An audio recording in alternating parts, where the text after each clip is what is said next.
અષાઢ સુદ 11 એટલે કે ગૌરી વ્રતની પૂજન।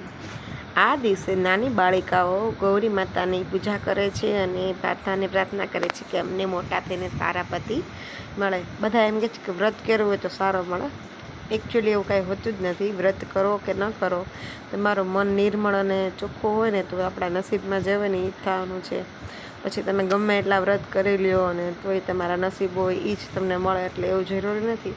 આ તો એક નાની છોકરીઓ એકસાથે બધા તૈયાર થઈને મંદિરે પૂજા કરવા જાય ને માહોલ સારો હોય એટલે બધાને મજા આવે, એટલે આ વ્રત કરવામાં આવે છે। અમે નાના હતા ને ત્યારે અમે પણ આ વ્રત કર્યું હતું, મજા આવતી। બધી છોકરીઓ સાડી પહેરીને તૈયાર થઈને મંદિરે જઈએ, પછી પૂજા કરીએ।